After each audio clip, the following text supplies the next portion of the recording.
police मागुची launch Angul बरपाड़ थाना अधिकारी निरुपमा जेना नारे सांघातिक अभियोग सामना को आसी अभियुक्त लांच मागिले थाना अधिकारी जार वीडियो एवं सोशल मीडिया रे भाइराल होबार लगी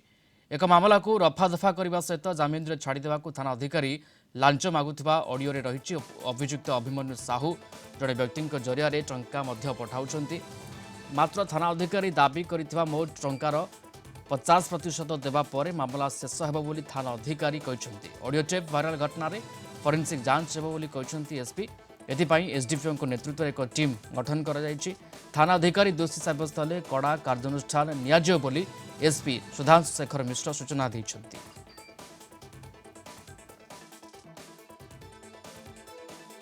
एक्चुअली पलाई निरुपमा मैडम से मत 10 लाख टका धार मांगी 2-3 मास पूर्व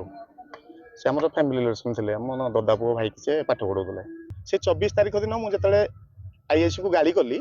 से गाड़ी कर 24 तारीख दिन से मनार गोटे केस देते आईएससी गाड़ी कर पूरा विभिन्न भाषा लगे मुझे विभिन्न भाषा लगे गाड़ी कर सरेंडर कर मत क्षमा करूँ मोर भूल है मुझे एसपी की देखा कली तो से गाड़ी हिसाब से मनार गोटे नुआ केस होगा 24 तारीख दिन गोटे केस है मनार मुझे आईएससी गाड़ी करवा अभियोग केस है तो सुजोग मिलगला 10 लाख पाइबार 10 लाख धार मागी 10 टका ट्रांसफर होगा लांच आकर को बर्तमान तू मत 10 लाख टका दबू लांच आकार लांच कहे कि 10 लाख टका दबू ते मुझे मत गाड़ी कर 41 बेल देवी बोली किंतु जेहेतु गोटे रात देख सी मत गाड़ी कले मुझे गाड़ी कली गोटे रात 8 थर पुलिस गाड़ी मो घर को गला पिला छुआ समझ जॉइंट फैमिली आमर पिला मो पुओ 6 वर्ष पुओ जो कहला पुलिस गाड़ी कहीं आसूसी पचारे तो मुझे कहली मुझे भूल करनी आमती विषय वस्तु मुझे घरे सेयार कली जिनसा तो कहीं पुलिस गाड़ी आसिले पिला प्रभाव पड़ो बोले मुझे लाख टका देली से 10 लाख जो मागे लाख टका देली कि मन मन भाई कहीं मुझे 41 10 लाख दे आईएससी बेल करी मुझे कहीं हाईकोर्ट बेल करी तो मतलब 4 तारीख दिन हाईकोर्ट बेल देदेले मो 5 तारीख दिन घर को आसिली 5 तारीख घर को आसिली बुलिली मोर बेल अच्छी कि जाना मुझे बेल अच्छी बोली आउ 9 लाख टका मागिले बुझिपारा ना नहीं कथा आउ 9 लाख टका न दबारू गोटे निरीह मोर भाई बड़ भाई जे कि थाना देखनी जे के कोर्ट देखनी जे कि भाई केबे क्या तू भी करेनी गोटे साधा स्वभाव लोक के मद पीनी के माने लोक को से बंदागर गोटे भद्र व्यक्तित्व से लोक को से अरेस्ट करदे मत दिन हठात थाना कॉल आसला बरपाल थाना आमर मिश्र सार बोली जने फोन करदे कहले आपण आसंतु थाना रे किछि पछारियार अछि तो मो कहले मु तो किछि कहने मु जीबी गली समस्त कहले जे आम स्ट्राइक केस को नहीं मत 4टा दफा लगे मत दिन राति सारा रखिले मत छाड़देले कहले काली आसिक आप देखा करूँ कहले आम घर आगे मो माँ ना बापा एका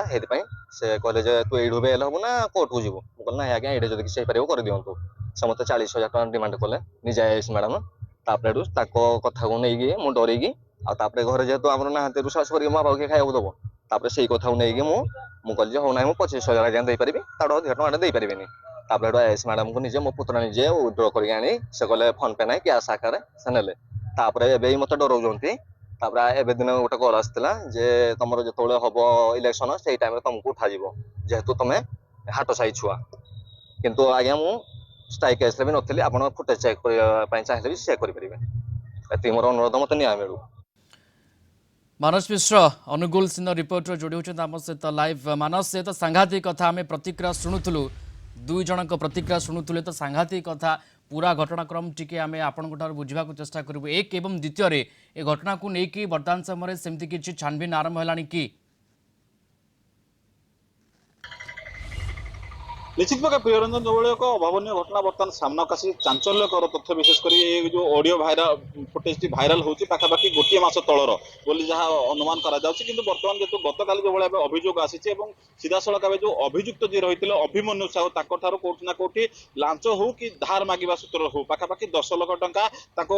मगा जाइतिला प्राथमिक पर्यायर आईआईसी निरुपमा जेना मागिथिले किंतु परवर्ती पर्यायर से किछि टंका प्रथमे 1 लाख टंका देइथिले एवं विभिन्न प्रकार चाप अभिमन्यु प्रयोग करा थाना अधिकारी एक टीम पठेइथिले बारंबार घर को पुलिस गाड़ी पठा जाउतला ए तमाम दिग उपर से एक प्रकार अस्तव्यस्त हो पड़ते अंपटे आप जानवे मोटामोटी भाव कौटि ना कौटि गोटे बड़ प्रसंग सृष्टि होउछि विभिन्न क्षेत्र में विभिन्न लोक मोटामोटी भाव विभिन्न लोक बरपाल थाना आईआईसी विभिन्न प्रकार पैसा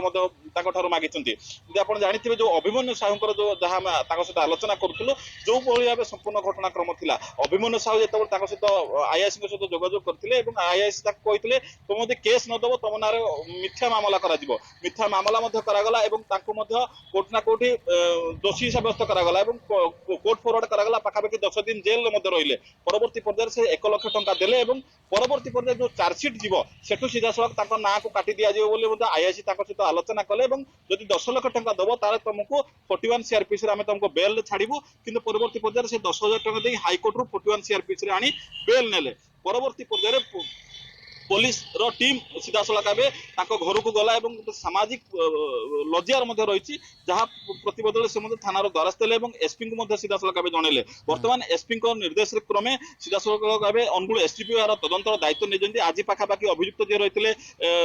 मोटामोटी भाव अभिमन्यु साहू सहित आलोचना कर 2 घंटा सहित आलोचना कर तमाम घटना जी रोच दोषी विरुद्ध में कठोर कार्यानुष्ठान ग्रहण कर